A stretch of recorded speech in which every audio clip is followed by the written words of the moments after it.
Yeah. I put some lip gloss on.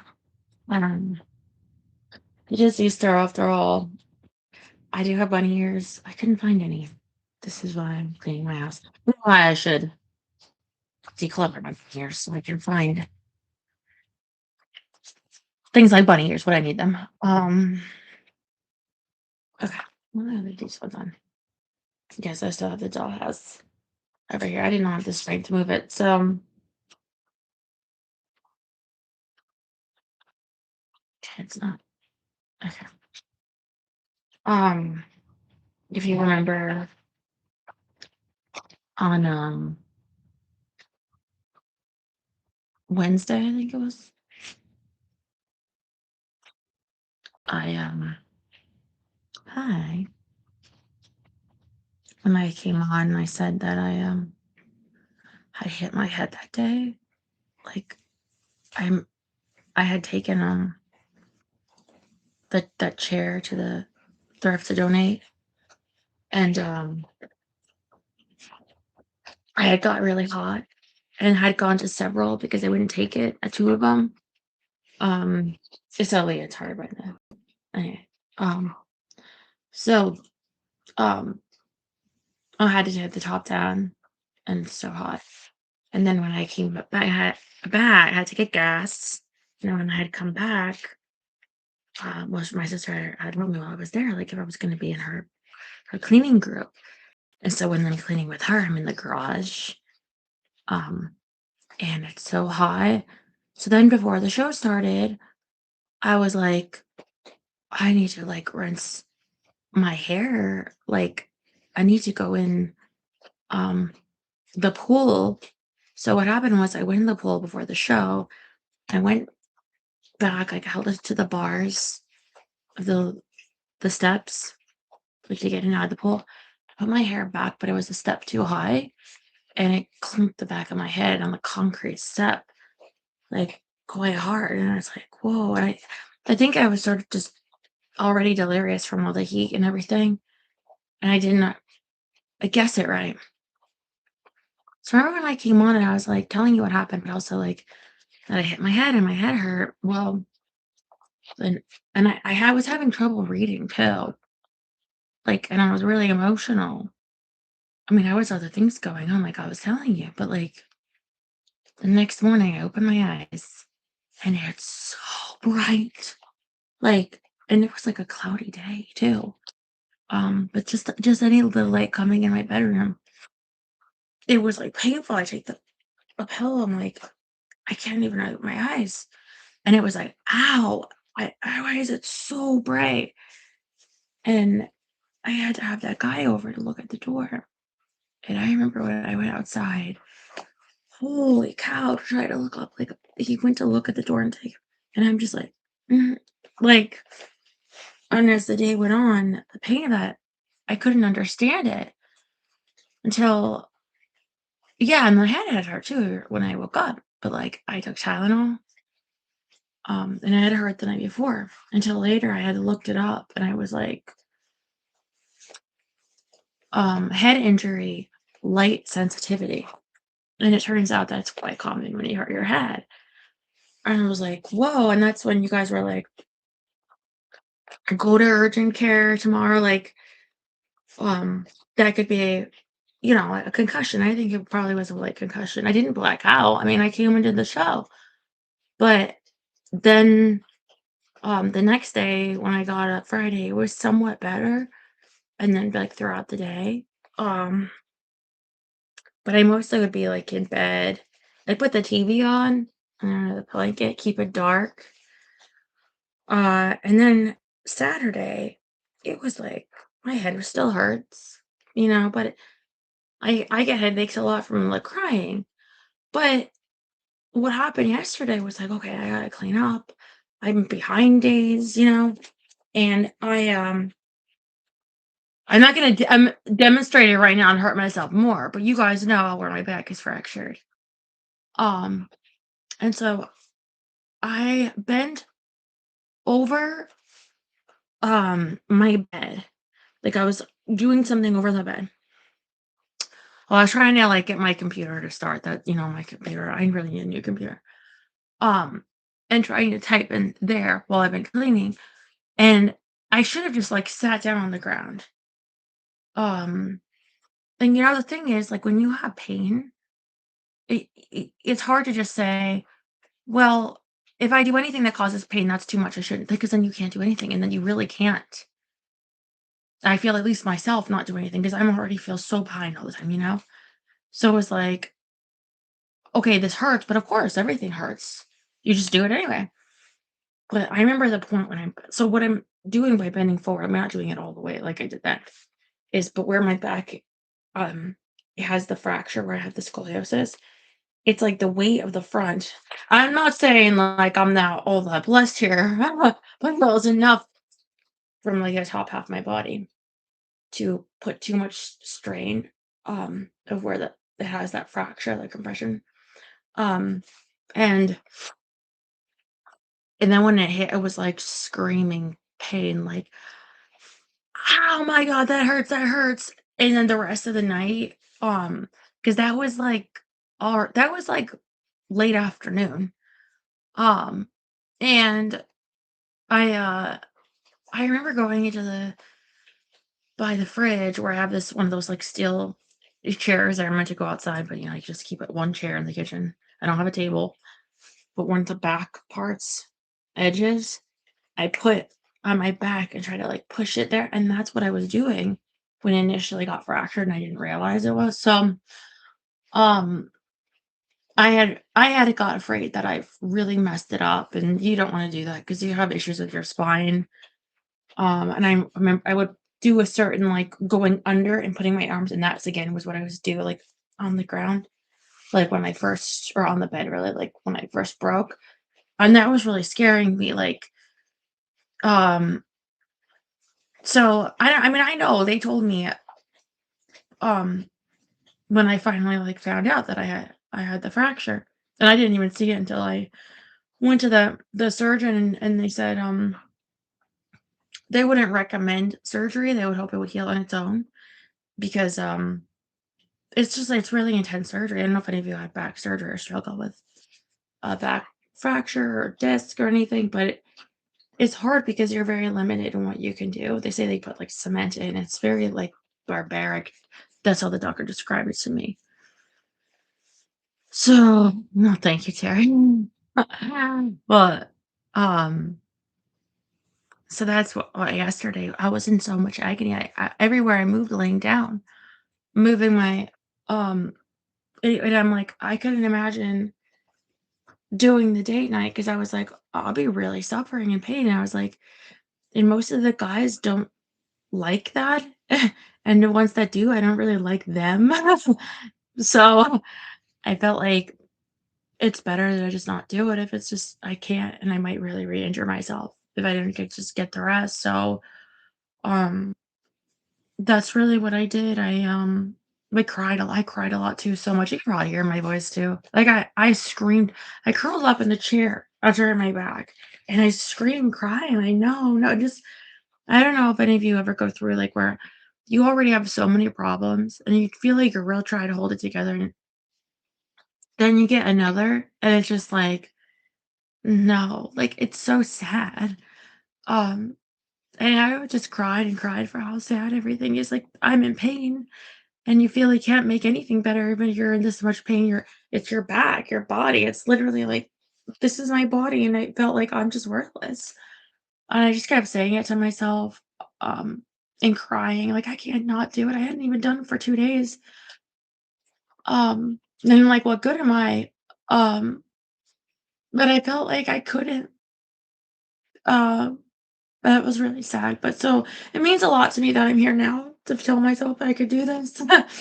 I laid the blanket. 'Cause I had moved it, to do a date night, at the beginning of the day. Um, but I laid it back down, I got my shoes on. I don't like it when you cry, yeah. That was rubber. The next chapter, we're on chapter 8. Thank you. Don't lick off on my lip gloss. Oh, oh, I love you. I love you. It's called What Happened. Um, yeah, so um I kind of remembered him saying something about wanting to know like what happened, um, leaning into this. Like if you remember, they were at the prison and interviewing. Um, wow, I forgot his name temporarily. I know it's Gilmore. Sorry, come back to me. But, all right. So yeah, coffee over there. I missed you guys.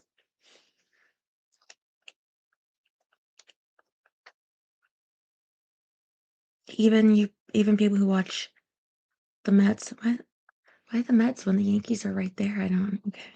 Mm. Okay. There. Happy Easter, by the way. I really should get some discount Easter candy bunny stuff before they ascend on. You guys know where I live. Before the influencers ascend upon my city like locusts. Okay. You know what I'm talking about. What is that? Next week it starts? So they'll be here midweek starting. The plague is upon us, Viola. What is there to be done about it? You must buy up the treats before they do. Oh, mm.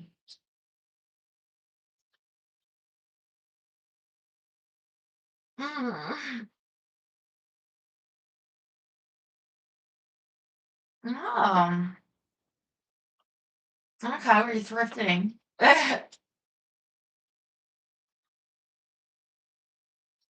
The first thing I did when I got home was read through Vince's. There it is, Vince. Trial transcripts from the very beginning to the very end. I had seen bits and pieces before, of course. Sarah had been reading them for weeks, from start to finish. Every so often calling me to read a bit of testimony aloud. Isn't this crazy, she'd say. Are you reading the shit? I was shocked by the highlights Sarah shared, but between Cane Creek teaching duties and my own efforts to reach out to Vince, I'd never had the time to read the whole thing. After meeting Vince, though, I had to read it for myself. How had the frail, obviously sick person I had just met ever represented himself in a trial? Well, I mean, you couldn't afford a lawyer. What was going on with him? The answer, I thought, might be buried somewhere deep in the transcripts. So I blocked off a weekend, sent the kids to their grandparents, and locked myself in my office with a stack of photocopied pages the size of the medical tome Gray's Anatomy. In the end, it took me about a week to read everything. I've seen Gray's Anatomy at the thrift, a couple of them of different years. Uh, they're kind of creepy.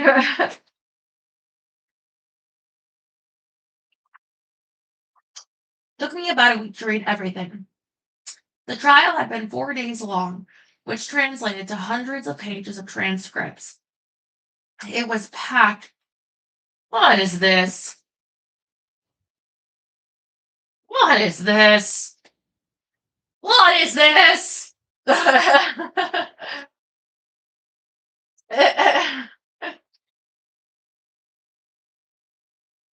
Unbelievable.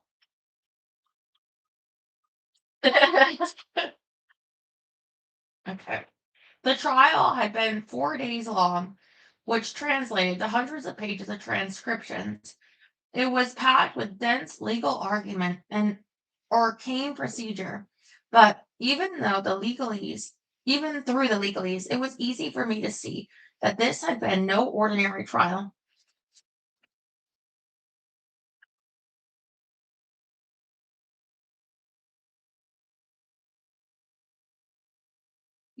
Okay, but donation. What do you get? What about the van? What about the carpeted van with wood paneling that you dream of? Oh, just gonna let that dream die.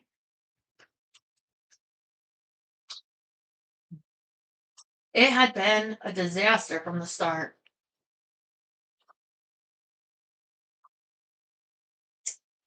Before the start, even before anyone stepped foot into the Washington County courthouse, I'd already learned from news reports that Vince had to Virginia after seeding confusion about where the murder actually happened. On the night in question, Vince had been driving with Dalton near three state borders: North Carolina, Tennessee, and Virginia. And in his confessions, he at various times claimed to have killed Dalton in each of those states. No one disputed where the body finally rested: Washington County, Virginia, but none of the detectives could determine with any degree of certainty which of Vince's stories was the correct one. There were no fingers, no bloodstains, no signs of struggle at the scene of the crime, just a body. Steve Lindsay, Vince's lawyer in Asheville, was unable to cross state lines and could not legally represent him in Virginia, but from letters in Terry's bag of Vince material, I had learned that he thought Vince should plead not guilty by reason of insanity, and that a trial in Virginia could offer some benefits. Jurors there didn't know Vince Kilmer. There would be less media coverage, less emotional attachment. Also, there was a higher probability that the crime would not be capital offense there. Was this the reason why Vince seemed unable to remember where precisely he killed Dalton? I wasn't sure, but his counsel might have had something to do with it. Mr. Lindsay, a seasoned litigator, had strategized extensively for an NGRI, not guilty by reason of insanity, defense. As part of his plan to present Vince as a remorseful killer whose brain had betrayed him the night of the killing, he had proactively asked Vince to surrender his medical license on day one, an indication that Vince recognized as part of an insanity plea that he would never practice medicine again, and that he'd had him examined by Dr. Tony Sciarra, a veteran forensic psychologist in town who had an affinity for evaluating psychopaths. Curiously, I couldn't find the results of that evaluation anywhere. Vince had a good lawyer in North Carolina, but as I learned from pre-trial hearing transcripts, his defense went downhill the moment he was extradited to Virginia. He battled with his new lawyers from his prison cell in ways that only hindered their ability to help him. In the weeks before the trial, Vince's new lawyers, Wayne Austin and Joshua Kumhout, very sensibly wanted to call expert witnesses to corroborate his claims that he was suffering from SSRI withdrawal and to prevent a and to prove to a jury that SSRI discontinuation syndrome was a real medical condition, one that might bolster an insanity plea. The court itself even offered to pay for the expert witnesses, but doing so would take some time, and by then Vince had spent 15 months in a series of jails and prisons in North Carolina and Virginia awaiting trial. He was so impatient for the trial to begin and so confident that he would win that he elected to fire Austin and Gumbow, represent himself pro se, and file a motion with the court to establish himself as an expert witness, despite having no qualifications in the field of psychology, psychiatry, or neuroscience, or nor any relevant publications in those fields. He was an innocent man. He told the judge at a pretrial hearing he'd been sitting in solitary confinement for a year and 3 months. All he needed to do was tell the jury what happened, and they realized the truth. All of the procedural delays from the prosecution just showed how obvious it was that they had no case. Basically, the district attorney wants to lose this trial later rather than sooner, Vince said. Vince's confidence in the pretrial hearings was bizarre to me and seemingly to everyone else. As a brutal cross examination by one of the prosecutors, Nicole Prince, made clear, Vince was not an expert witness. He was just a doctor who'd been taking an SSRI. He was most certainly not a lawyer, and his decision to fire his counsel, who later attended the trial on standby, sitting behind him and occasionally giving Vince advice, was such a bad one that even the judge, the Honorable Randall C. Lowe, tried to talk him out of it. You know you'll be facing a jury on Monday, he said. You'll be required to follow the rules of evidence and the procedure of the court. Again, I advise you to reconsider representing yourself. You had competent counsel. I'd again encourage you to consider allowing them to represent you and to have sufficient time to obtain any experts necessary.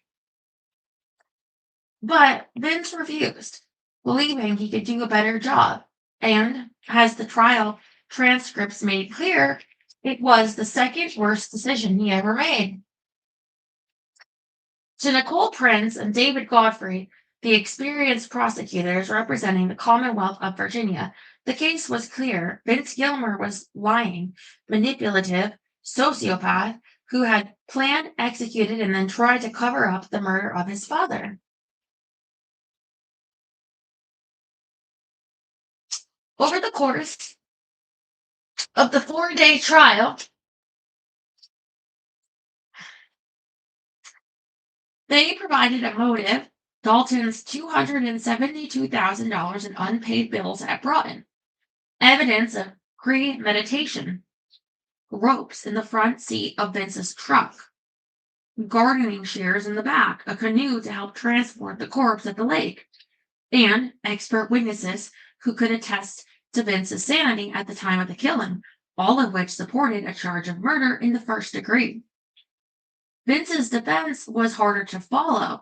In page after page of rambling monologues, meandering examinations of witnesses, and counterproductive outbursts, he insisted that he was hearing voices and legally insane at the time of the killing due to the cessation of his SSRI.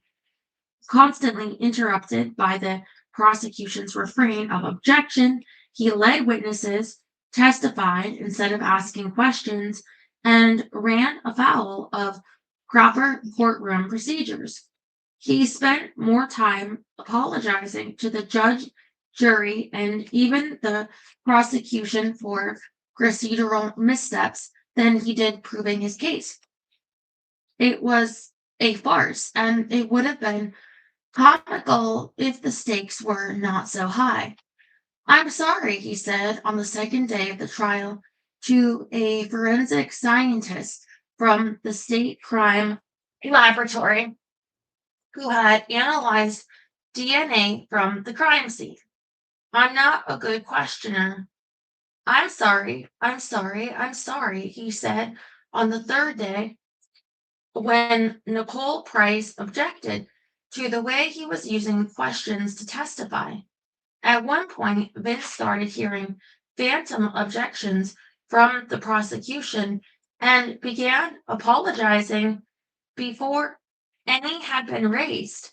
Even the prosecutors seemed to feel bad about how often they had to interrupt him on issues of proper procedure. I don't want him to feel that I'm unloading on him because he's unrepresented, David Godfrey said on the fourth day of the trial. It sure feels that way from over here, Vince replied. As the trial went on, Vince seemed less and less sure of himself. He quickly grew more exhausted and disorganized and seemed unable to put sensible sentences together during days 3 and 4 of the trial. When he was laying out his defense, he often leaned on the judge and his standby counsel for guidance. He didn't seem to understand at first that he had to ask witnesses to state their names and professions for the court. And then once he did, he often spent an inordinate amount of time on it, confident that there at least he was on solid ground.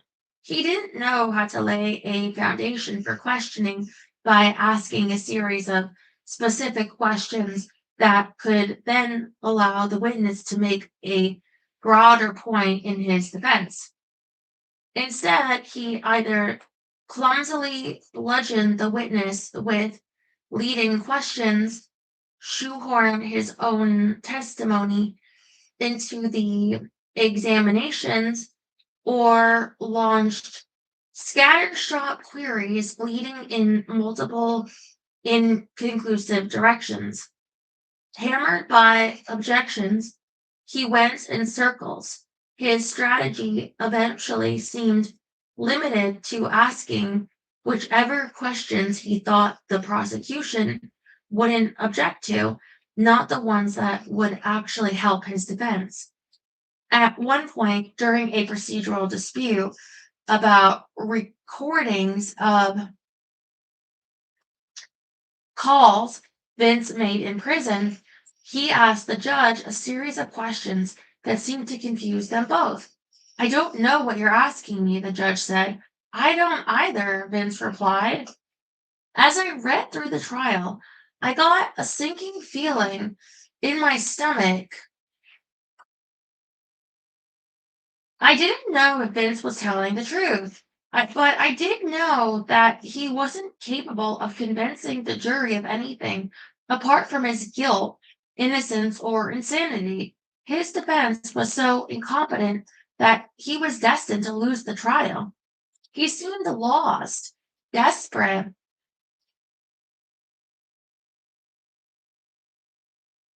at times incoherent. He didn't speak the language of the law. Despite all that, Vince's insanity plea wasn't totally without merit. There was, I knew, a precedent for SSRI discontinuation syndrome and NGRI pleas. My friend's father had gotten a shorter prison sentence after mounting a successful defense on those lines. But to have even a shot of proving his case, Vince needed two things: an evaluation from a psychiatrist showing he was insane at the time of the killing, and acknowledgement from an expert witness that there was credible scientific evidence that SSRI withdrawal could cause someone to hear voices. And in the end, he had neither. After his motion to serve as his own expert witness was denied, Vince had no one who could prove to a jury that SSRI discontinuation syndrome was real. He had to rely on Dr. Jeffrey Felix, the forensic psychologist who had examined him at Central State Hospital in Virginia as part of a court ordered psychiatric evaluation.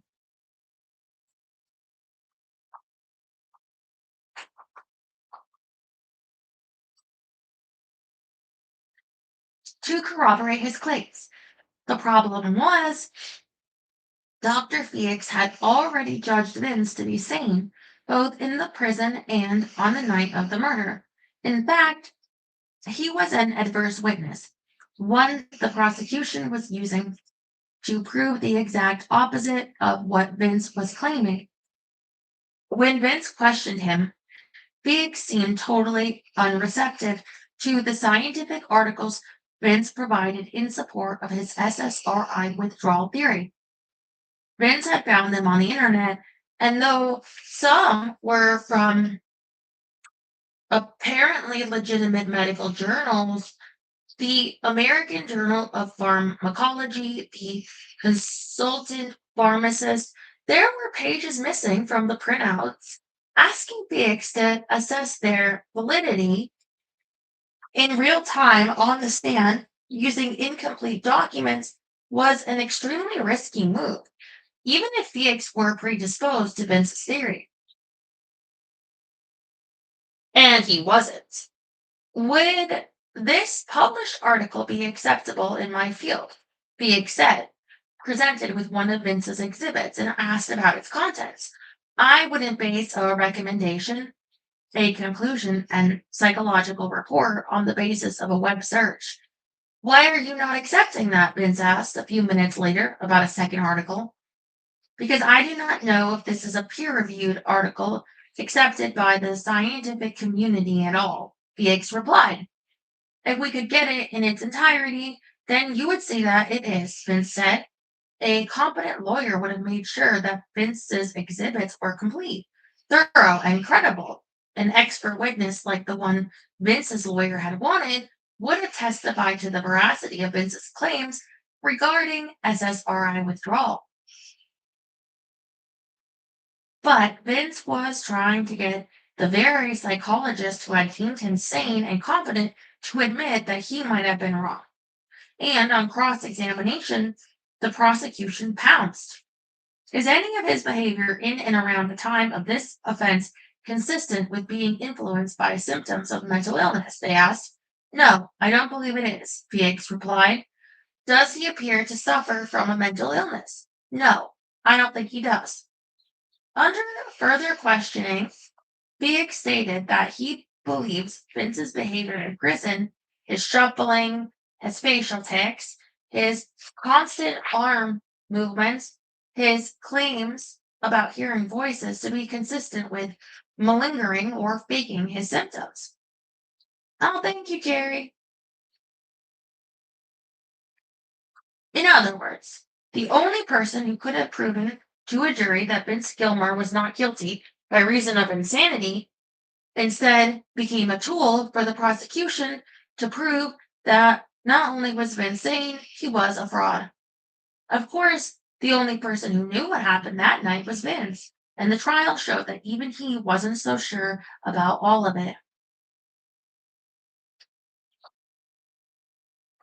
Vince called himself as a witness to tell the story, but his narrative of that night and the weeks following was had already been summarized in a document he'd handwritten in the Washington County Jail, then given to a psychiatric nurse friend to disseminate to doctors and friends who might be able to help him.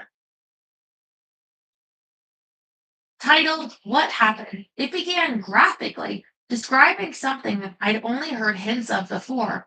My faggot dad started sexually molesting my sister and I when we were 3 and 7. The things I remember worst is his Old Spice aftershave and that when he would get hard on, he would hum Baba Black Sheep. Oh my God, if that's true, that's horrifying.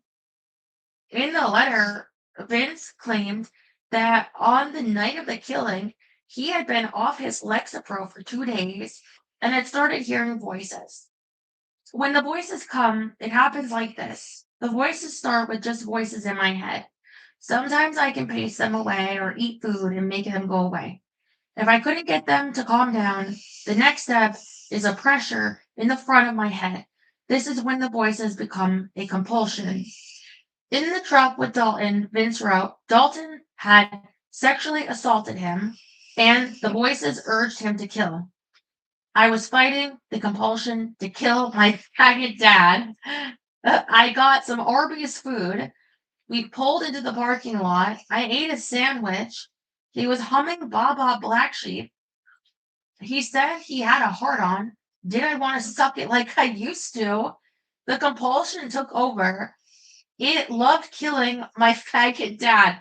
You know, I gotta tell you, I don't know if it helps your case if you're like, I mean, if you use slurs to convince people, but okay.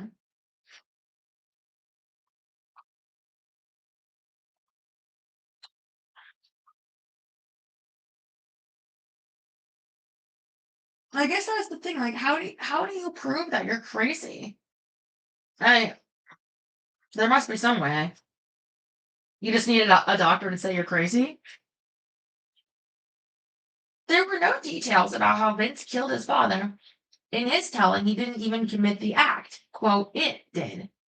It was as though Vince were entirely absent from the scene, only to reawaken once Dalton was dead. In the trial, too, Vince often seemed at a loss concerning the events of the night in question. Early in the trial, the prosecution called the medical examiner to testify to the nature of the death, asphyxia by strangulation. During cross examination, Vince asked him, I'm sorry this is hard. I'm trying to. Some of the things you said helped me to figure out what happened that night. Is there any evidence to show that the ligature marks were not caused by one rope that was placed 3 times? It was as though Vince were using the questioning to figure out for himself what had happened that night, as though he himself didn't even know. He said as much later in the trial after he called himself as a witness on the third day of the trial. That's one of the good things about this. In the process of getting everything ready to come here, you figure things out. I still don't have it all figured out, but I'm now better at saying it today.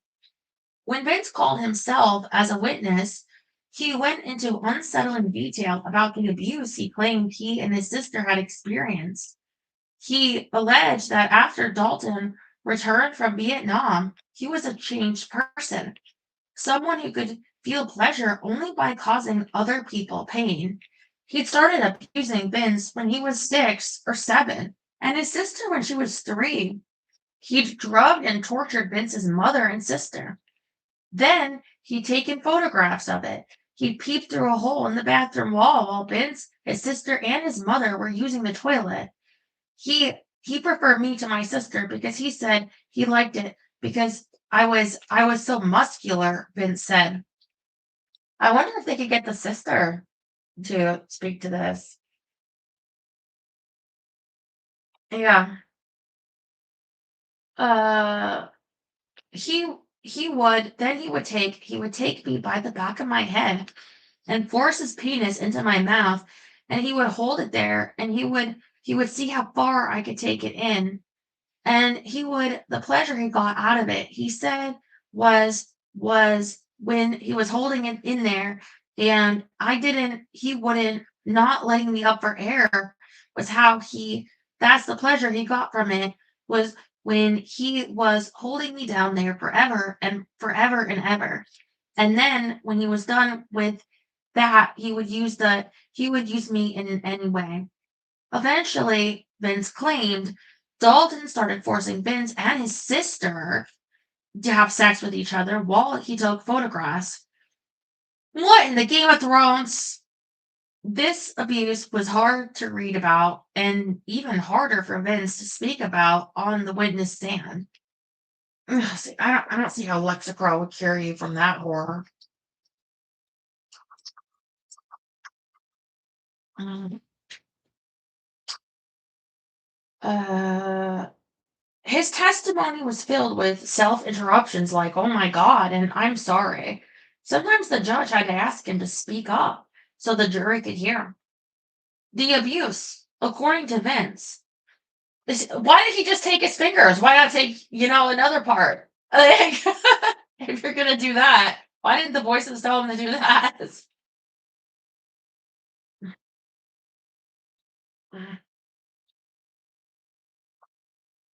Sometimes the judge had to ask him to speak up so the jury could hear. The abuse, according to Vince, was one of the defining incidents of his life.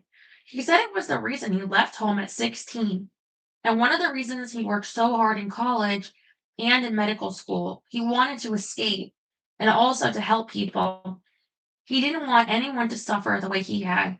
He was also afraid to have his own children because of it. When asked about the abuse on the stand, Vince's mother, Gloria, corroborated Dalton's extreme personality changes after Vietnam. It was almost like he was a different person. They put him on medication, and with that, my husband was normal, just like you or I. But when he came off it, it was like I didn't even know him. Dalton, she said, had often been violent with her. More than once, she'd taken refuge in battered women's shelters and had even landed in the hospital after being beaten. But Gloria claimed to have not known about any sexual abuse of her children as it was happening. It wasn't until Vince was arrested, she said, that he had told her about it. If I had known about the abuse, she said, I would have killed him myself. The only person who could corroborate Vince's claims about the sexual abuse was Diane, his sister, but on the day she was supposed to testify at his trial, she didn't show up. No one knew where she was, which left Vince alone with only Gloria's descriptions of Dalton's violence and instability to lend credence to his portrait of a sexually abusive father and a family plagued by dysfunction. At one point, Vince asked his mother if there was a history of mental illness in the family, but the prosecution objected and the judge sustained it, scratching the question from the record. There is not a proper foundation for that question, Judge Lowe said. At first, I scratched my head. Why wouldn't mental illness be relevant to Vince's story? It was core to any psychiatric evaluation. And Vince's defense was based on his mental health, but the prosecution, of course, wasn't interested in clinical diagnoses. What they wanted to do was build a case on what they saw as Vince's malice and premeditation, and they were winning. The prosecution was able to write off Vince's claims about sexual abuse as more lies, a horrific story meant to retroactively excuse the murder and garner sympathy from the jury. And I admit that when I first read Vince's testimony, I wasn't sure what to make of it. It was so lurid, Dalton's actions so monstrous that my initial instinct was total disgust and disbelief. But what if he was telling the truth? Well, I mean, it does happen. It's not like it never happens, unfortunately. Mm. If Vince had really been sexually abused at the trial, it could be reasonable to add PTSD to the mix of afflictions Vince's brain was suffering on the night of the killing. If Vince was a survivor of sexual abuse, and as Vince claimed at the trial, his father began molesting him in the truck that night, I just don't understand that night, pulling his head toward his lap. Well, although he did say that he had dementia, so he could be doing weird shit then too. Um, it seemed possible that he might snap. And it could be true that under the perfect storm of neurological insults, PTSD, SSRI withdrawal, and a recent traumatic brain injury, Vince really was incapacitated, as he said over and over in his testimony as the what happened letter. After I got control back, my brain was not working right, Vince wrote. It was as if I was mentally retarded. I had no idea what to do. I started driving highways to smaller roads. At one point, I moved the body to the bed. My brain was not working right. I came up with the plan that I would drop the body on the side of the road, not in the field, or bury it. I cut off the fingers to hide the identity, but left the name tags on his clothes. Throughout the letter, Vince kept repeating one key phrase: my brain was not working right. It was a kind of mantra, an explanation for why the killing had been so impulsive, the cover up so haphazard. The paper towels detectives found in his truck, stained with blood, the Arby's bag, the plastic sack from Walmart with a receipt for hydrogen peroxide. If my brain had been working, you wrote, those things would have been gone. The shoes he'd worn that night, the bloodstains in the bed of his truck, the glove he'd worn, whose match was found near Dalton's body. If my brain had been working right at all those those items would have been gone. As he put it at the trial to Nicole Price, an 8-year-old could have concealed it better. Are you telling the jury, Price answered, that since you're a smart person, a person who's become a medical doctor, since you're smart, must have been that your brain wasn't working right, or you wouldn't have made those mistakes that allowed the police to go right to you. Is that what you're telling them? Yeah, Vince answered that would be true. The prosecution didn't buy it, maintaining that just because a murder was committed sloppily, that didn't mean the murderer was insane. A fair point, I thought, but by the same logic, just because a innocent person defended himself poorly, that didn't mean he was guilty of premeditating his father's murder. Vince did not deny that he had killed his father, but his entire defense rested on his ability to convince the jury that he was legally insane at the time of the killing, and that was proving to be difficult. Vince's descriptions of his mindset after the killing were bizarre. In the letter and on the stand at the trial, he described the days after filing a fraudulent missing person report on a Wednesday, fielding visits from detectives on Thursday and Friday, the interrogations at his house after a warrant had been placed for his arrest, as filled with alternating calm and confusion. At times, it was unclear whether he understood that he killed his father or if he honestly believed that Dalton had just gone missing. It was as though he disassociated from whatever had happened that night in the truck. And at first, everything was normal. He told everyone he was innocent. He showed up to work and treated patients without incident.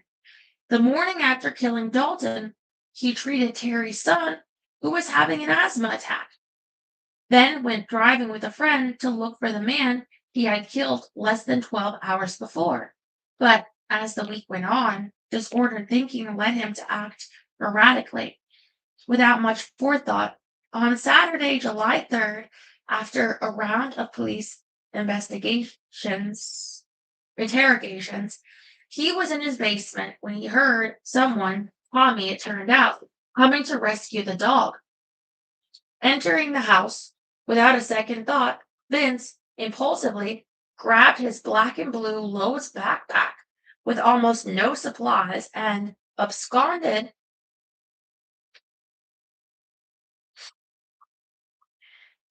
out the back door. As the sun fell behind the burning mountain ridge, he headed toward the clinic to retrieve some Lexapro samples from Cane Creek. Never mind that he already had a supply of Lexapro in his backpack that he had forgotten he never made it inside. As I approached the practice, I could see police lights there, he wrote in the What Happened letter.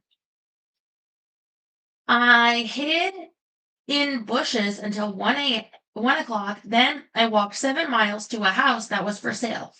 I had very little water, no food, no medicine. I thought the house would be deserted, but there were caregivers.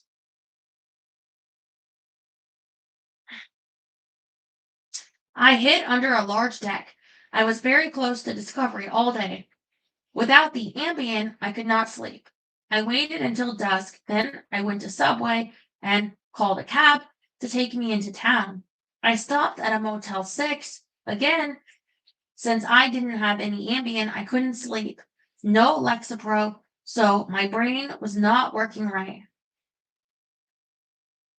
The next day, it was so hot, I caught a cab to the mall.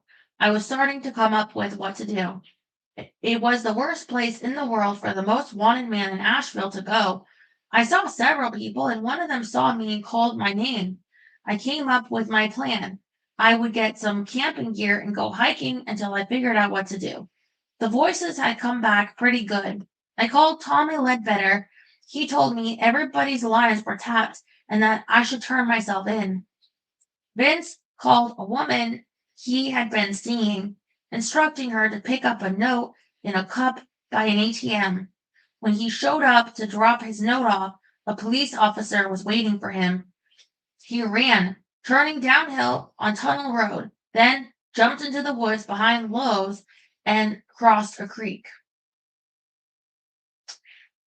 The K-9 team quickly had his track. Exhausted, Vince lay down, chest in the dirt, holding onto the earth, his only stable ground. When he looked up, the dogs were nearly upon him. Nothing about this escape plan made any sense.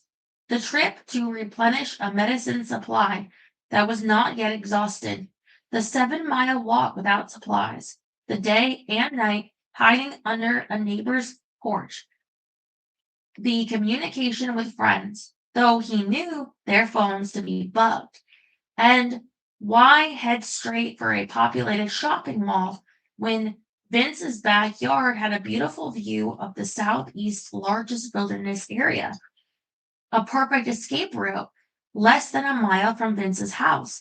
A mountain ridge led to Pisgah National Forest. He wouldn't have been the first fugitive to take refuge in the Appalachian wilderness. Just the summer before, Eric Rudolph, popularly known as the Olympic Park Bomber, had been captured after hiding in the woods of North Carolina for nearly 6 years. In Vince's story, the escape didn't proceed from a plan, it was the product of panic. As for whether it was due to SSRI withdrawal or remnants of a traumatic brain injury, I couldn't be certain, but in Vince's telling, something was certainly wrong, and it continued to be wrong in the Buncombe County Jail. Without Lexapro, without sleep, confined initially to the drug tank, his mental state declined precipitously. It was different than the voices, he wrote. It was like my brain was filled with sludge. I started pacing. I really paced hard. I got harder and harder to keep my balance. I lay down on the drunk tank floor. It was then that the seizure started. I never had one before. I didn't know what was happening. I peed on myself. Someone called the guards. 6 of them came and subdued me. They dragged me down the hall and threw me in a room with nothing in it. Then, because my mouth got on the leather boot, they all started kicking me while I was having the seizure. I had seizure after seizure that night. In between, I was thinking how easy it would be to stop this in the ER.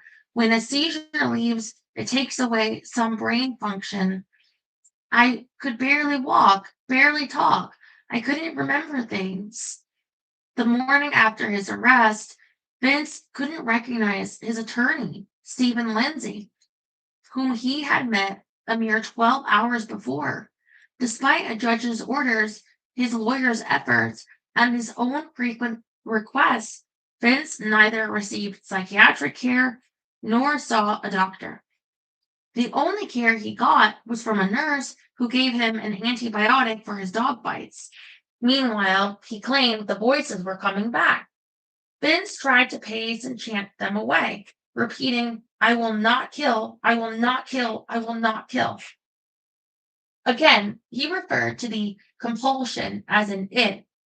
I walked around to each of the other inmates and pictured how to kill them. Just allowing the thought made it happy, and it would let off the pressure just a little.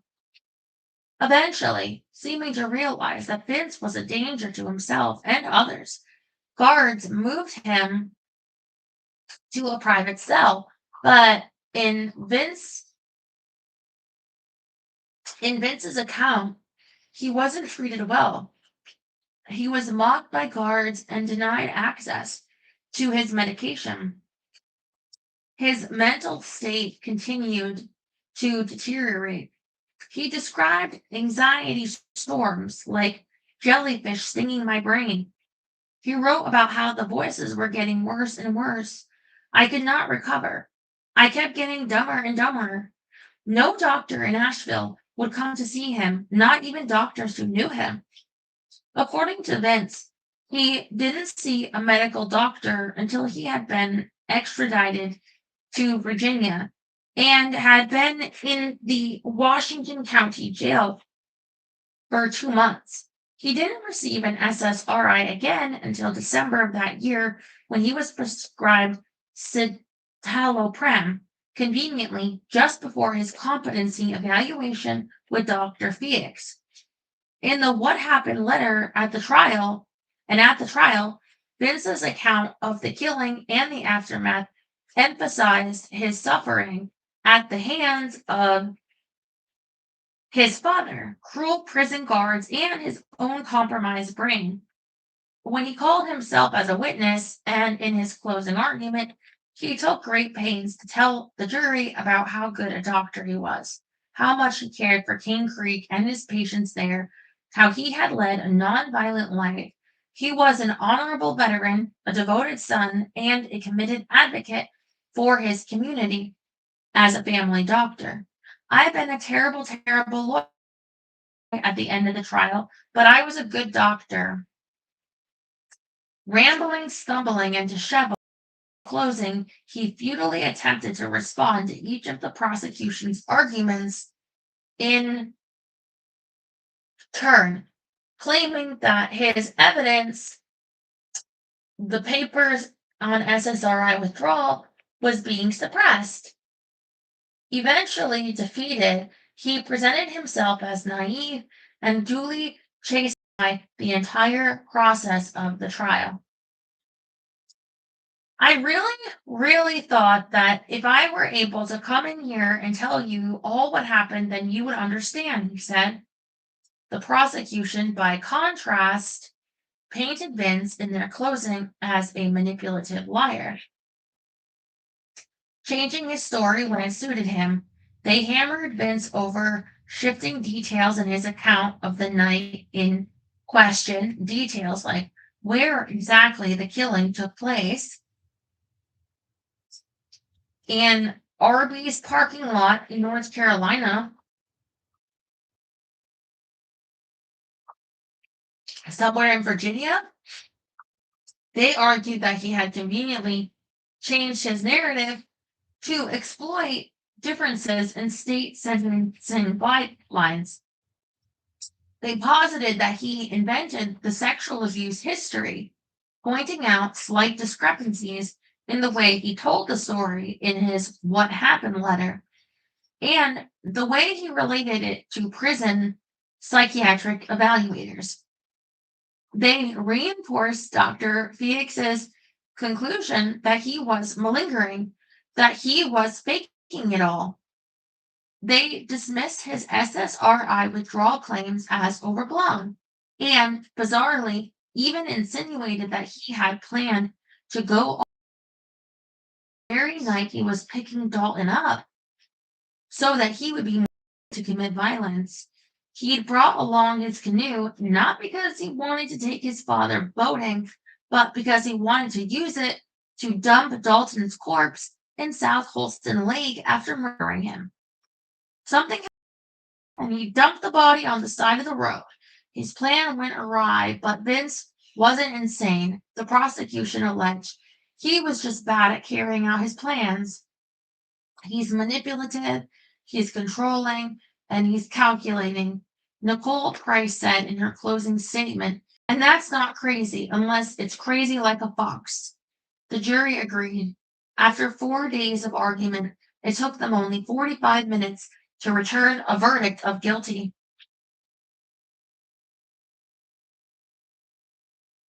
Just before the sentencing the next day, Vince threw a Hail Mary.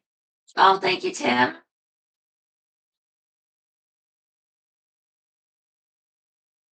Doctor would know how to fake. What I mean is, like, I think that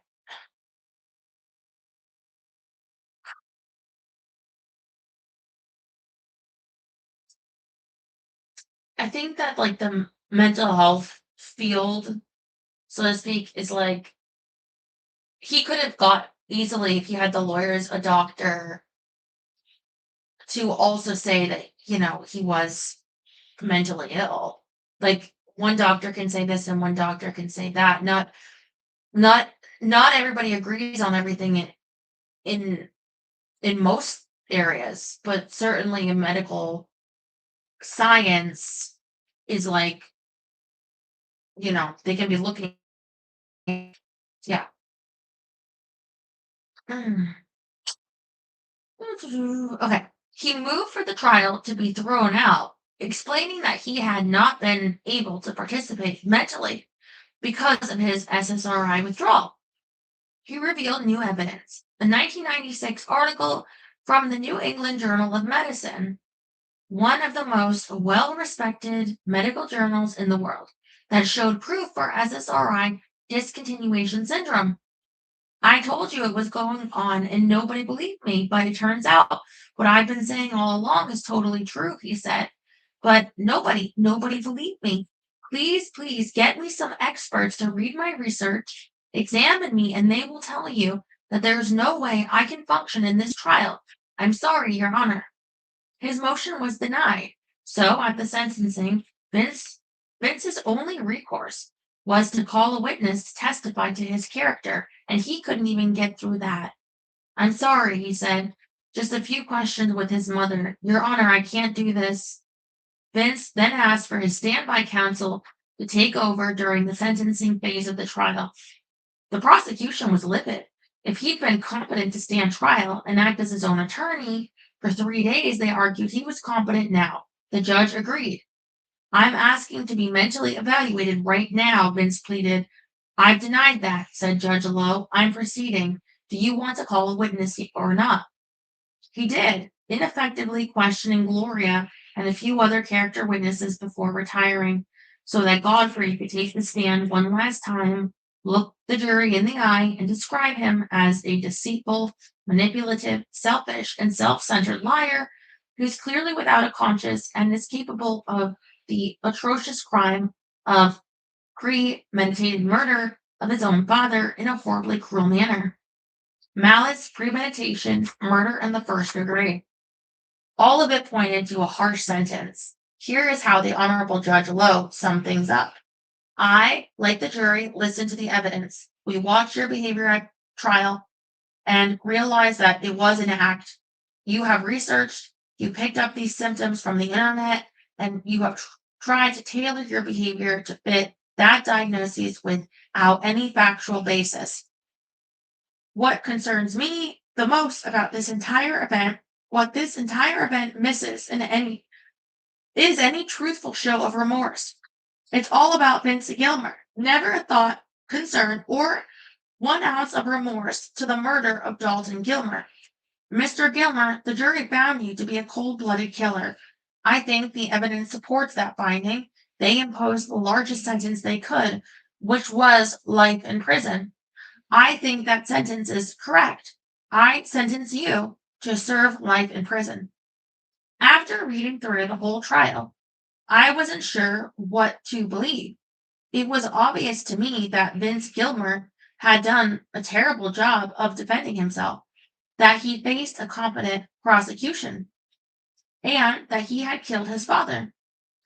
But I wasn't so certain that he premeditatedly killed his father. The prosecution's arguments for premeditation seemed so flimsy. To me, it seemed absurd to argue that Vince, knowing that he might become violent off his Lexapro, had intentionally stopped taking it 2 days before picking Dalton up. I also wasn't convinced there was a motive. As Vince pointed out multiple times in the trial, there was no financial reason for him to kill his father. If, as the prosecution alleged, he was stealing his father's Social Security checks, then those checks would cease upon Dalton's death. And if, as Vince claimed in the trial, he was not responsible for Dalton's medical costs at Broughton, since Dalton was a veteran, the U.S. Army was, he wouldn't be escaping massive debt either. Even if Vince was wrong about this, the fact that he believed it would still eliminate a motive. The only motive that made sense for the killing was the sexual abuse Vince claimed to have suffered at Dalton's hand, and the prosecution didn't seem to believe that had ever happened. The same way they didn't believe that Vince was suffering from SSRI withdrawal or any mental disease. The prosecution had done a perfect job of disproving Vince's defense. They'd made Vince look dishonest, ill prepared, and inconsistent. They poked enough holes in his case to sink a battleship, but it seemed to me they still didn't have a coherent explanation of their own about what had happened on the night of June 28th, 2004. If Vince was a cold blooded killer with a one-way ticket to Alaska, able to choreograph an elaborate defense predicated on shifting Baroque explanations for his behavior, then why was the murder itself so haphazard? Which was he, a master manipulator or an incompetent murderer? Did it really make sense for him to be both? Vince, for his part, did himself no favors in the trial. He was disorganized, often confused, and inarticulate. He never even mentioned that he had a serious concussion, a possible brain injury prior to the event, rather than describing as a doctor would that he had no sequelae from lifelong generalized anxiety disorder. He talked about jellyfish stings. What is sequelae? I'm gonna look that up. Because I have anxiety. What the heck? Sequelae.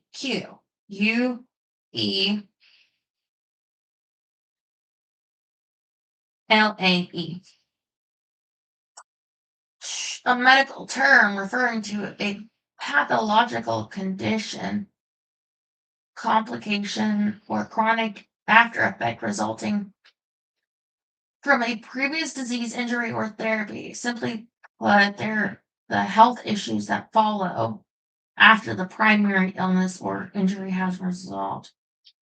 So he had sequelae. So he had a result from that. Uh, Long-term effects, they're often chronic complications that persist long after the acute phase of a disease or injury has ended. Not symptoms of the illness while it's happening, but rather lasting damage or new conditions that appear afterward. Well, I don't know if there's any afterward to having anxiety.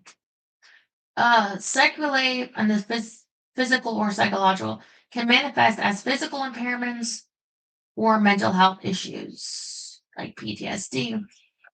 While in general usage, sequela means a consequence, in medicine, it strictly refers to a condition that results from a specific previous event.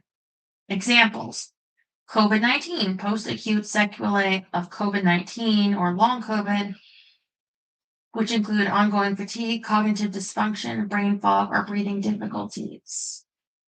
Then there's neurological trauma, so infection, surgery, stroke. Okay, so it's pretty general term. Got it. Oh, thank you, Tim. Yeah. I was like, does it have anything to do with anxiety? I guess it could be with anything. Okay. Vince's grandiosity didn't endear him to the jury or the judge. He fell apart under cross-examination, and he was a clumsy questioner, unable to heed the most basic lawyer commandment: never ask a question to which you don't already know the answer. But I was struck by how often he apologized in the trial. He said the word sorry hundreds of times. He seemed to understand that he was flailing and frequently apologized to the judge, jury, and even the prosecution about the ineptitude of his defense. This thought was not in line with my understanding of sociopathy. Sociopaths don't apologize. The prosecution painted him as a bloodthirsty killer, someone you should be afraid of. But I didn't fear Vince Gilmer when I read his trial transcripts. I pitied him. Well, that's because the voices didn't tell him to kill you. I mean, you could be insane, you could still be afraid.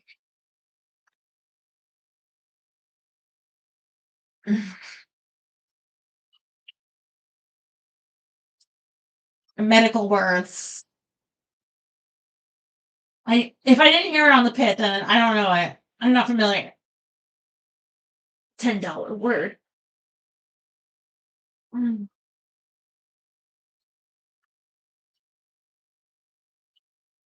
He was so obviously in over his head, unprepared in the most pivotal moment of his life.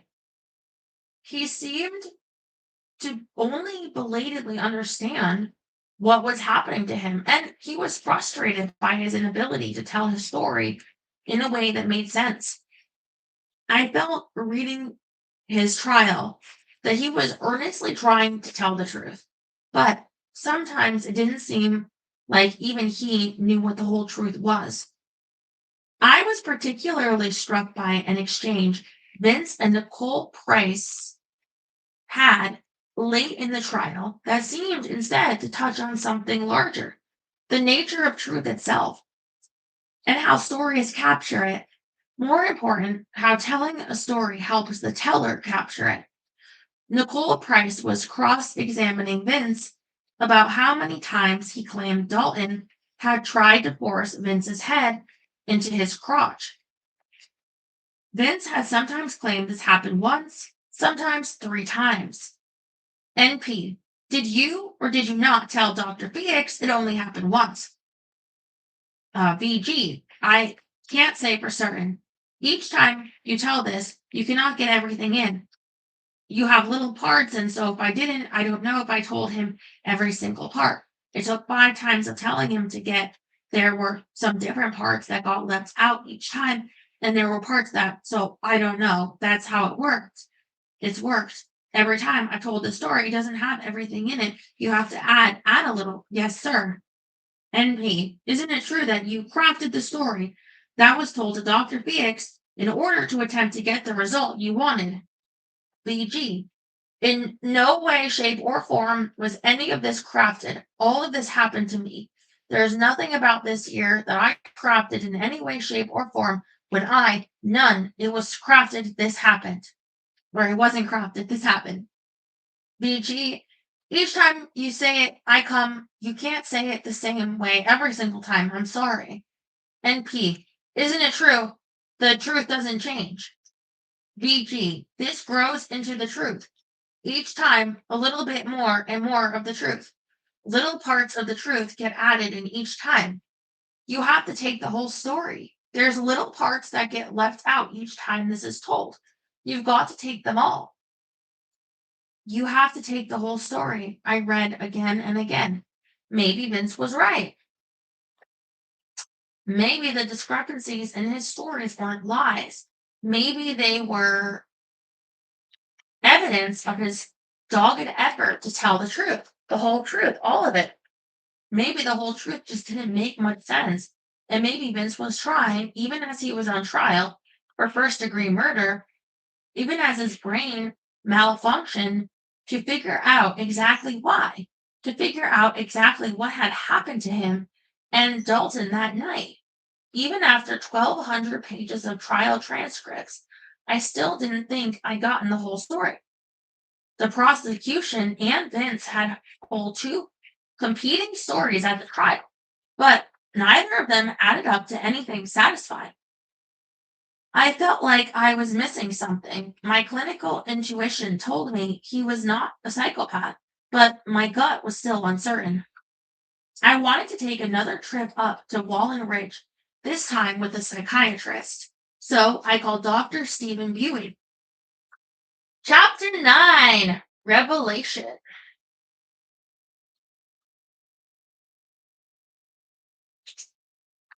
Dr. Stephen Buey was on faculty with me at the new UNC Medical School in Asheville. Tall and thin with salt and pepper beard, he is the consummate Asheville psychiatrist, an active man in his mid-60s who pairs his elbow-patch tweed coats with sturdy Merrill hiking shoes. I don't know what any of these words mean. I just know that hiking is a thing you do when you're stupid. That's it. I had always admired his calm, soft-spoken demeanor and his devotion to community. So, when we met for coffee at the Chocolate Lounge in downtown Asheville. I was happy to spend an hour picking his brain about sociopathy, psychopathy, and the psychiatric effects of childhood abuse. I learned a lot in that conversation, and toward the end of it, I made my big ask. Would he drive to Virginia with me to spend the day in a supermax prison, talking to a possible psychopath on a weekend? I figured he'd say no, claim a prior engagement, but he surprised me. Sure, he said. How early you want to leave? 3 days later, after I called the prison and asked if we could visit him, we made the 2 hour drive from Asheville to Walnut Ridge in my all wheel drive Subaru, prepared for snow. Along the way, I measured our progress with familiar landmarks: the peak of Mount Mitchell through the passenger window, the verdant walnut and hickory trees of the Cherokee National Forest. Oh, thank you, Jerry. Oh, thank you for all of your hearts. Mm. The flattened hilltops outside Clinchport, where mines had once been so plentiful. It was no accident that Wallens Ridge and its sister facility, Red Onion, were out here in coal country. When the mines shut down, the rural communities needed a source of income.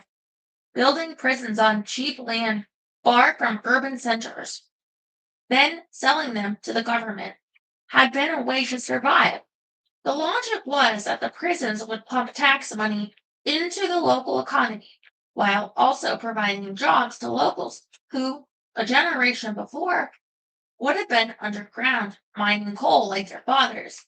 But it was unclear just how much of an effect the prison had on local commerce and the citizens newly employed as corrections officers and workers still made barely more than minimum wage.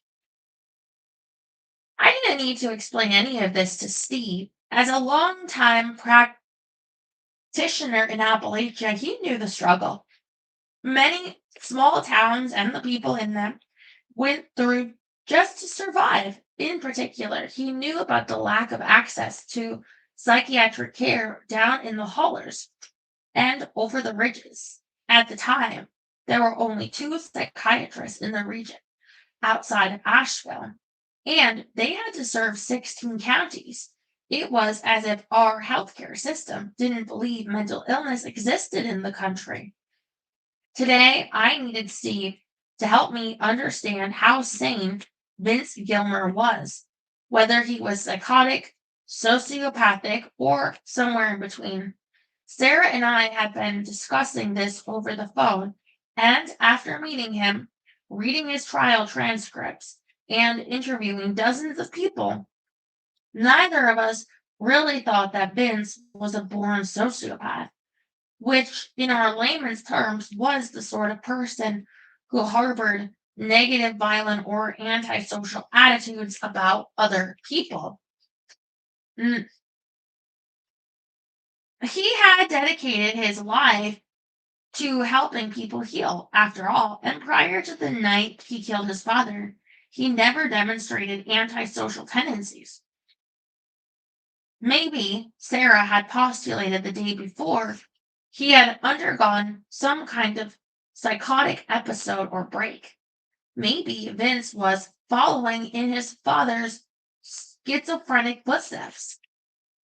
I mean, you can have psychosis with schizophrenia, obviously, exacerbated by landing on your head in your truck, I told her.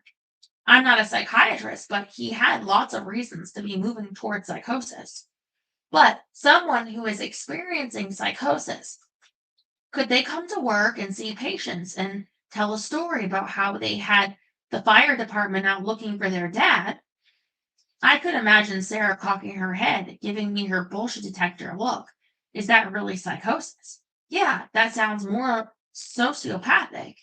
And I think it would be hard to perform your duties as a physician in full blown psychosis. I said, impossible, really.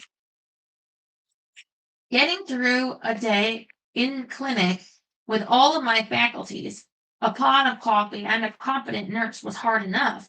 I couldn't imagine surviving a day treating patients after killing my father while being surrounded by psychotic voices. But both of us also found it hard to believe that Vince was purely sociopathic either. Vince knew the difference between right and wrong. Sarah and I were confused about psychosis, about competency, about the devolution of sanity. And after reading the trial transcripts, we couldn't understand how Dr. Felix had deemed him both competent and sane. So, as the mountains and valleys of what had once been coal country opened before us, I asked Dr. Buey about the process by which a clinician determined someone's competency to stand trial and their sanity at the time of an alleged offense. I'd already told him about the results of Dr. Felix's examination, but I wasn't quite sure how he'd come to his conclusions. Typically, a psychiatrist will meet for a few hours with a patient, he said. Everyone's different, but I would say 95% of the time you spend the first half of the consultation getting a baseline read on their current psychiatric condition. Is this person competent to stand trial now? How do you tell? Sometimes it's obvious, he said. If a patient is experiencing hallucinations, unable to express himself coherently, does not seem to understand the charges that have been brought against him, those are red flags. If it's not clear they could communicate with their counsel or understand basic issues related to their situation, they might not be competent. He paused. But competency to stand trial is a pretty low bar to clear, he said. There's a lot of wiggle room, and it's definitely possible for someone who doesn't fully understand the charges against them, their general situation, to be deemed competent. What about brain injury or mental illness? Steve and I had already spoken to some degree about my theory that Vince incurred a traumatic brain injury from rolling his truck. Both of us knew even mild trauma could cause memory issues and radical personality changes. I told him that Vince's struggle with amnesia, remembering new things, as well as old memories, when Sarah and I met him, he struggled to remember even his cell number, which we observed he had written down on the back of his left hand. A serious brain injury could make someone incompetent. Absolutely, Steve said. But a patient can be mentally ill and still competent to stand trial. You can be schizophrenic and still be able to stand trial. So I say you commit a crime because of a mental illness. It's a separate issue, Steve interrupted. As a clinician, you have to decide if the patient is competent to stand trial now and also make a judgment about whether or not the patient was mentally ill at the time of the offense. Part of that is up to the jury, right? Sure, he said. You could have a defendant plead temporary insanity despite a court-ordered psych eval deeming them sane at the time of the offense. That's what happened with Vince, I said. In that case, usually the defendant will then try to establish how and why the court-ordered psychiatric evaluation is wrong, Dewey said. He might call another psychiatrist as an expert witness or introduce information that complicates the initial judgment. Vince tried to call one, I said, an expert in SSRIs. Who was it? Himself, I said. Needless to say, it didn't go well. Steve shook his head. Wouldn't that signal to you that he wasn't all there mentally? I asked. That maybe he wasn't competent to stand trial, a guy with no relevant expertise who believes going off his SSRI made him kill his father, refusing a court-provided expert witness in the subject, and instead saying he could do it. Maybe, Steve said, but making horrible legal decisions doesn't necessarily make you insane, and being insane doesn't necessarily make you incompetent. You can be legally insane and competent to stand trial. That's what a not guilty by reason of insanity plea is for. What about being a psychopath? Steve nodded. That still wouldn't make him incompetent, he said, but it would make a big difference for understanding the how and why in the trial.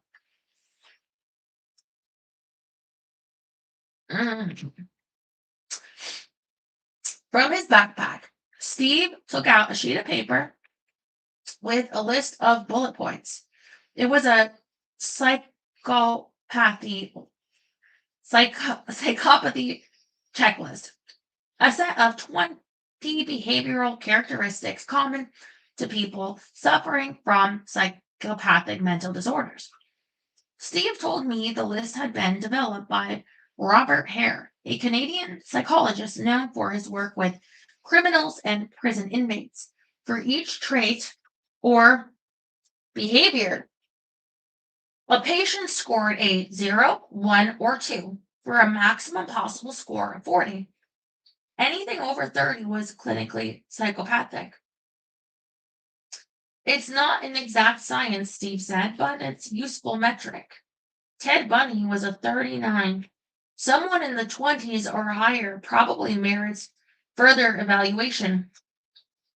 The defense painted him as a sociopath at the trial, I said, but I don't know if I buy it. He expressed some remorse, some self-awareness. He apologized to the jury. Dr. Buey took a bite of one of the Krispy Kreme donuts I'd bought that morning for the drive, then wiped his mouth with the back of his hand. Well, sociopaths can show remarkable self-awareness, he said. What about psychopaths? He shook his head. Could he have become a psychopath later in life after a car wreck? Steve shook his head and finished his donut. You don't acquire psychopathy late in life. You're either born with it or acquire it at a very young age. But sociopathy can be learned, or it can be a result from changes in the brain. For the next 45 minutes, Steve took me through the checklist, asking questions about Vince's behavior and background. It reminded me of the ACE, Adverse Childhood Experiences, score questionnaire we use for patients in clinic. ACE scores are a way of quantifying childhood trauma to better predict adverse health outcomes in adulthood. Patients who, like Vince, experience significant childhood trauma, an alcoholic parent, periods of homelessness, sexual abuse, are more at risk for certain physical and mental health problems later in life. An accurate ACE score helps us to understand the spectrum of why people respond so differently to the same adverse stimulus. Everyone has their own buffering capacity or resiliency zone, as Deidre would remind me.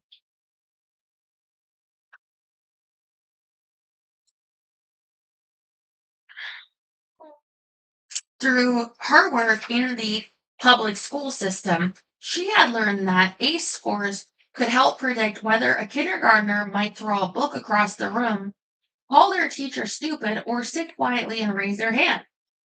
As a new physician, I was beginning to understand that everyone had their own tipping point beyond which they became mentally or emotionally vulnerable. We knew that what Vince's tipping point was, but I wondered what his ACE score would be. As Steve made notes on his printout of the hair checklist, he asked me about each trait in turn. Was Vince glib and superficially charming? No, people liked him because he seemed down to earth and earnest. Was he grandiose with an inflated sense of self? Not before the killing, but during the trial, he had often come across as boastful and superior, calling himself a savant in medical school, even though his grades suggested otherwise. Was he prone to boredom, in need of constant stimulation? Yes, but he also had ADHD. It was perplexing. Vince was a strong match for some of the characteristics and a complete miss for others. He lacked self-discipline, but not empathy. He didn't live a parasitic lifestyle, mooching off friends or relatives, but he did have poor impulse control. He was irresponsible. The morning after killing his father, he'd gone to work, but after his separation from Kathy, he had become sexually promiscuous, hitting the bars, and according to one person I interviewed, developing something of a porn addiction. He was impulsive, but he didn't lack long term goals, as he'd repeated over and over during his trial. He had one goal in life: to run his own practice and serve a rural community, and he done it. Vince didn't have a shallow affect. He had not been a juvenile delinquent, nor had he been a part of multiple short term marital relationships.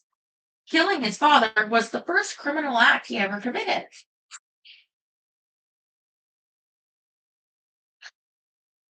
Next is pathological lying.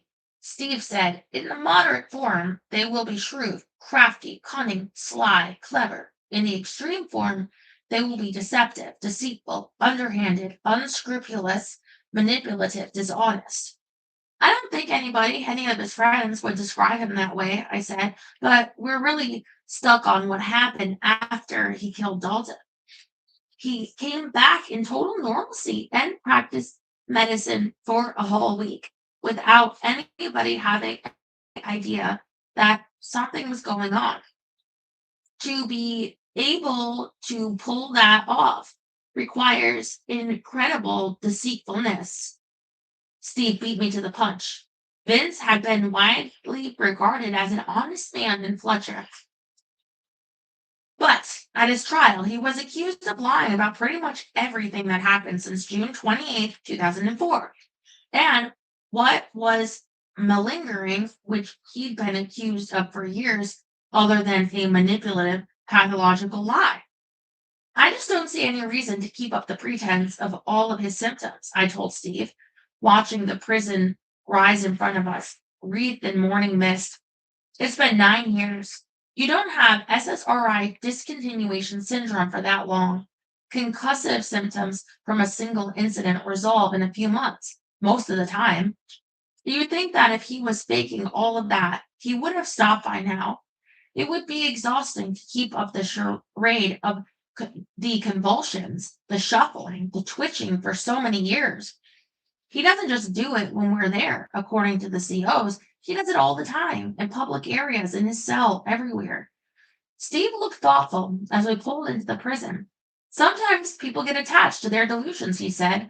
A lie becomes indistinguishable from the truth. Or he's just faking it, I said. What do you think his hair score is? I have to examine him, Steve said, but based on what you said, he seems in the 20s. Not necessarily psychopath level, but close.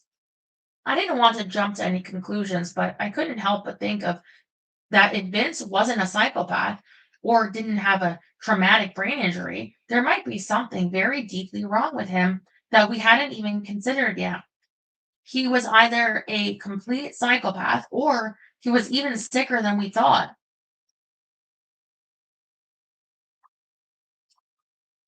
All right, I guess we can end it there for the night. I mean, we're still on chapter, what was it called? Revelation. But we'll pick it up there tomorrow when they're about to meet him for the second time. Mhm.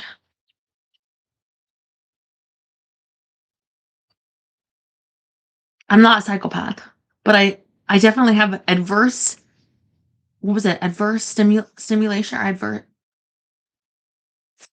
Yeah, give me a second. Mm, mm.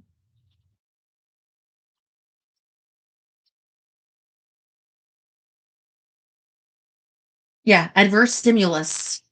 I've got plenty of adverse stimulus going on right now. How about you?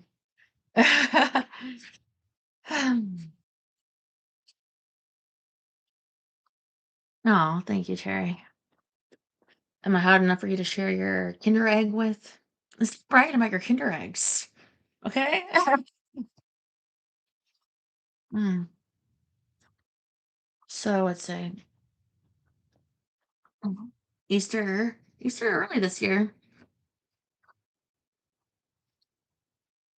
I hope you enjoy the rest of your Easter in this if you're isn't your time zone. Just saying. Well, thank you guys. All right. I love you. Get some rest. I say tomorrow.